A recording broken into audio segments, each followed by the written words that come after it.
जय माताजी। राम राम मित्रों अमारी YouTube channel super Gujarati story में तमारुं हार्दिक स्वागत करीए छीए।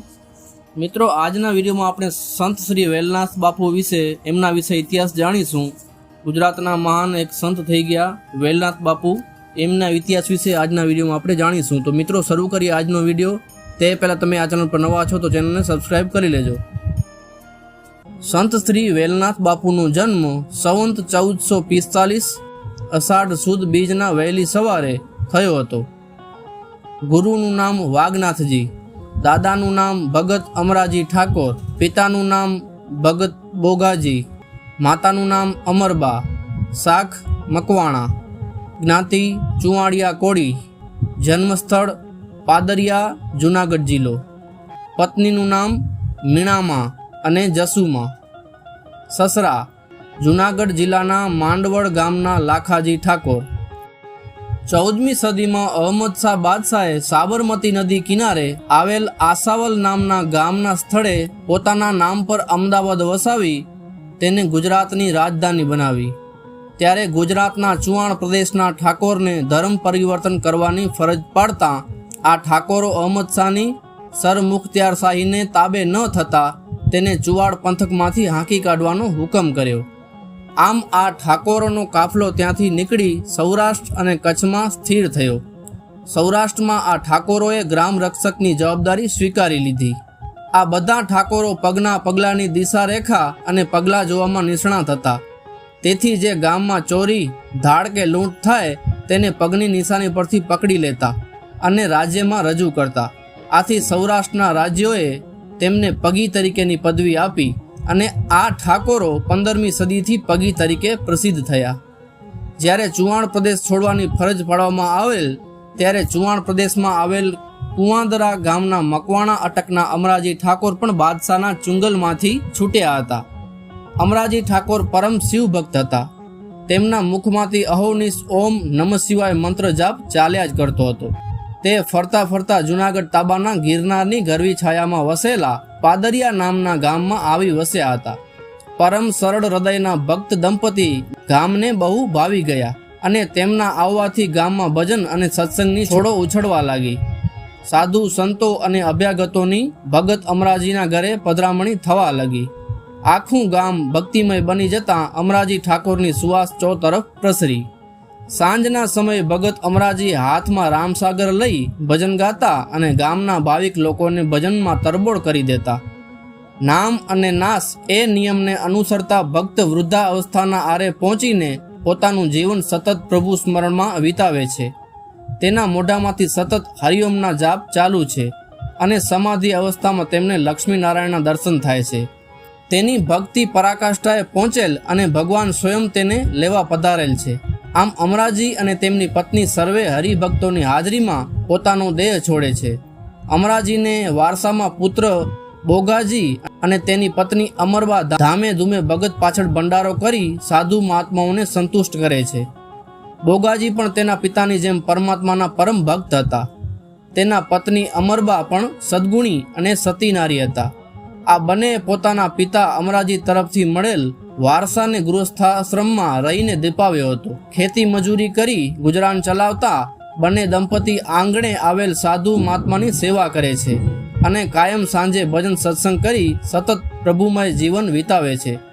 પ્રથમ વખત જ જાણે શૈવ વૈષ્ણવનો સુભગ સમન્વય બંનેના આચરણમાં દેખાય છે। આ ભક્ત દંપતી 40 વટાવી ચૂક્યા છે, પણ અમરબાને એક વાતની ઝંખના સતાવ્યા કરતી, માં બનવાની। બધી સ્ત્રીની જેમ તેમને પણ માતૃત્વની તીવ્ર ઝંખના હતી। ભગત બોગાજી તેમને સમજાવતા અને કહેતા કે આપણા ઈષ્ટ શિવજીને પૂરેપૂરી ખબર છે, એ આપણી મેચ્છા પૂરી કરશે જ, માટે તમે તેમના પણ પૂર્ણ શ્રદ્ધા રાખો। સમય આવે તે આપણી શેર માટીની ખોટ પૂરી કરશે। આમ બંને દંપતી શિવજીની પૂજા કર્યા પછી જ આહાર પાણી લેવાનો સંકલ્પ કરે છે। કાયમ બંને દંપતી સવારે વહેલા ઉઠી પાદરિયાથી ભવનાથ ભગવાન ભોળાનાથના દર્શન કરવા જાય છે। લગભગ એકાદ વર્ષ વીતી જાય છે। ટાઢ તાપ વરસાદની પરવા કર્યા વગર બંને જણા નિત્યક્રમ મુજબ ગાઢ જંગલમાં ચાલીને ભવનાથ દાદાના દર્શન કરવા જાય છે। એક વખત બન્યું એવું કે આ ભક્ત દંપતી ભવનાથ જવા માટે નીકળ્યું અને કોઈ શુભ કામે જતા કેટલાક માણસો સામા મળ્યા. તેમાંથી એક જણ ધીમેથી બોલ્યો, અત્યારમાં આ ક્યાં સામે મળ્યા? ધીમેથી બોલ્યો, પણ બંને દંપતીએ સાંભળ્યું. અણગમતું વચન સાંભળતા ન સાંભળ્યું કરી જય શિવ હર જાપ કરતા ભવનાથમાં ભગવાન સદાશિવના ધામમાં આવી પહોંચ્યા. પરંતુ સતી અમરબાને પેલા માણસના વેણ અંતર સોસરવા ઉતરી ગયા. મંદિરમાંના શિવલિંગને દંડવત પ્રણામ કરી ધ્રુસકે એટલું બધું રડ્યા, તેનું રડવાનું અવાજ પાછળ એક માની એટલી વેદના હતી કે ભલભલા પણ પીગળી જાય. એટલું રડ્યા કે તે અર્ધ પાગલ જેવા બની ગયા. આખી જિંદગીની વસવસો આજે આંસુની ધારા દ્વારા બહાર નીકળ્યો. ભક્ત બોગાજી પણ શિવ સ્મરણ કરતા કરતા રડી રહ્યા છે. અમરબા થોડીવાર મૂર્છિત થઈ જાય છે. ત્યાં જ શિવલિંગમાંથી ગેબી અવાજ આવે છે કે હે બેટા અમર, ઊભા થાવ. ભક્ત બોગાજી રડસોમાં, તમારી એકનિષ્ઠ ભક્તિથી હું પ્રસન્ન છું. તમારે ત્યાં આવતા વર્ષે અષાઢી બીજને દિવસે સિદ્ધ પુત્રનું અવતરણ થશે. બને ઘરે જાઓ અને ઘરેથી જ મારું સ્મરણ કરજો. આજથી તમને કોઈ પણ વાતનું દુઃખ રહેશે નહીં. સમય જતાં ક્યાં વાર લાગે છે? જેની રાહ જોતા તાં તે અષાઢી બીજ નજીક આવી ગઈ. વિક્રમ સંવત 1445 અષાઢની એકમની રાત્રિ છે.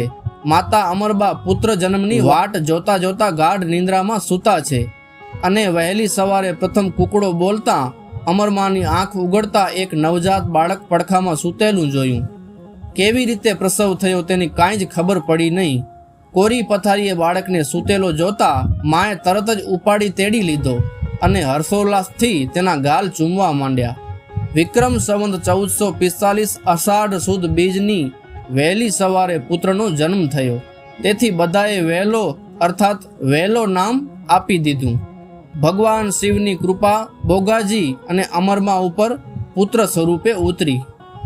અમરમા અને ભક્ત બોગાજીનું બાળક વેલકુંવરનો ઉછેર કરે છે કે તે મહાન પ્રભુભક્ત બને. આથી ઘરનું વાતાવરણ ભક્તિમય બનાવી ભજન, પૂજન, સ્મરણ, ચિંતન, મનન, સ્વાધ્યાય, ધૂન, સંત ચરિત્ર વાંચન કરી મર્યાદાયુક્ત સાદું જીવન જીવે છે.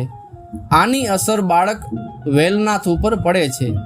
વેલકુંવરની ઉંમર નાની છે, પણ વિચારો પીઢ વ્યક્તિને શરમાવે તેવા છે. વેલાજીની ઉંમર 8 વર્ષની થઈ ગઈ છે. પોતાનું જીવન સ્વતંત્ર રીતે જીવવા લાગ્યા છે. એક દિવસ તે માતા પિતાને સવિનય હાથ જોડી વિનંતી કરે છે કે બાપુ અને માં, જો તમે રજા આપો તો હું પણ કોઈક સારા ખેડૂતને ત્યાં સાથીપણું કરી મજૂરીની તાલીમ લઈ થોડી કમાણી કરું, જેથી આપ સાધુ સંતો અને અભ્યાગતોની સારી રીતે સેવા કરી શકો. મારી તમે જરાય ચિંતા કરશો નહીં. અમરમાં બોલ્યા, બેટા તારી ઉંમર હજુ નાની છે. મજૂરી કરવા માટે તું હજુ સક્ષમ નથી અને અમે તને આરામથી વિખૂટો પડવા ઈચ્છતા નથી. માટે માંડી વાળ, બહાર જવાનું. વેલાજી બોલ્યા, માં, આ દુનિયા રેટમાળ જેવી છે. એક ભરાય ને બીજું ઠલવાય છે. આ ક્રિયા સતત ચાલુ અને અસ્થિર છે. અહીં કોઈ પણ અમર નથી અને સ્થિર પણ. નામ એનો નાશ છે, બીજું આવે ને પહેલું જાય. આ તો વિશ્વ નિયંતાનો અફર નિયમ છે.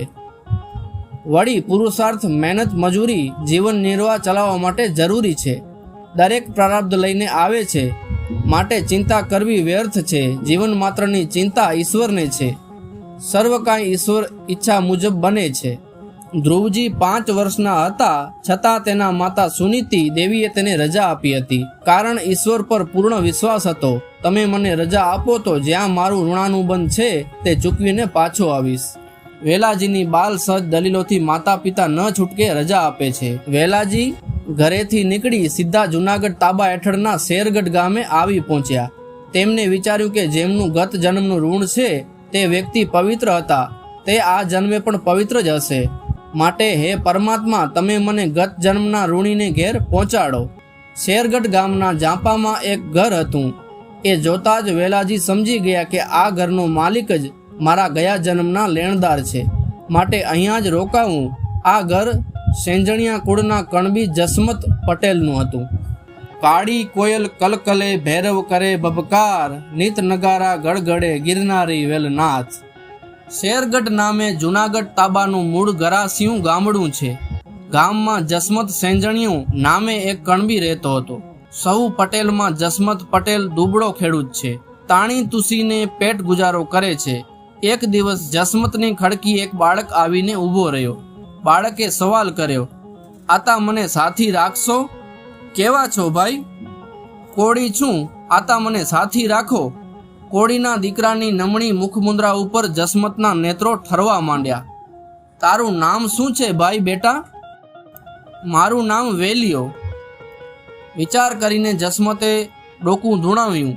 વેલિયા બાપા, મારે ઘેર તારો સમાવેશ થાય એવું નથી. મારા વાટકડીના શિરામણમાં 2 ઉપર ત્રીજાનું પેટ નહીં ભરાય. જસમતના ઘરમાં ભલી ભોલી કણબણ હતી. એ પ્રભુ પારાયણ સ્ત્રીને સંતાન ન હતું. તેના ઘરે ઈશ્વરે શેર માટીની ખોટ રાખી હતી. વેલિયાને જોઈને તે બાઈની મમતા જાગી. વેલિયા ઉપર તેને વાલ છૂટ્યું અને તે એના ધણીને કહેવા લાગી, કણબી ભલે રહ્યો છોકરો, એ પણ પોતાના ભાગ્ય ભેગા બાંધતો જ આવ્યો હશે અને રોટલા તો તેના સાટું રામ ઉતારશે. બાળક વેલિયો આપણી ટેલ કર્યા કરશે, વળી આપણે એને દેખીને છોરુના દખ વિસરશું. જસમત સમજતો લે, કણબણ પોતાના કરતાં વધુ સાણી છે. કણબણને પોતે પોતાના ઘરની લક્ષ્મી માનતો, એનું વેણ કોઈ દિવસ ઉથાપતો નહીં. તેથી વેલિયાને તેણે રાખી લીધો. પૂછ્યું, એલા વેલિયા, તારો મુસારો પગાર કેટલો માનવું બેટા? મુસારો તો તમને ઠીક પડે તે માનજો આતા, પણ મારે એક નિયમ છે તે પાડવું જોશે. સી બાબતનું નિયમ છે બેટા? કે આ મારી માતાજી મને રોટલા ઘડી દેશે તો જ હું ખાઈશ. બીજા કોઈના હાથનું રાંધણું મને ખપશે નહીં. આ વાત સાંભળીને કણબણને એના પર બેહડું હેત ઉપજવા લાગ્યું. કરાર કબૂલ થયો. વળતે જ દિવસે જસમતના ઘરમાં રામ રિદ્ધિ વર્તાવા લાગી. કોળીના દીકરાના પગલે કોઠીમાં છે પુરાણી. ગામના દરબારે જસમતને ડાંઢા બળદની નવી જોડ્ય સાંતી અને એક સાંતીની નવી જમીન ખેડવા આપી. પટેલ અને એનો બાળક વેલિયો જ્યારે 2 સાંતી હાંકીને ખેતર ખેડવા નીકળ્યા ત્યારે ગામના કણબીઓએ જોડલીને જોઈ રહ્યા. આખો દિવસ કામ કરીને વેલો ઘેર આવે તો પણ આતા અને માડીના પગ દાબ્યા વગર સૂતો નથી. જસમતની તો ઉપાધિ માત્ર ચાલી ગઈ છે. ઓછા બોલો અને ગરવો કોળી પુત્ર વેલો જોત જોતામાં તો જસમતના પડખે જુવાન દીકરા જેવડો થઈ ગયો છે.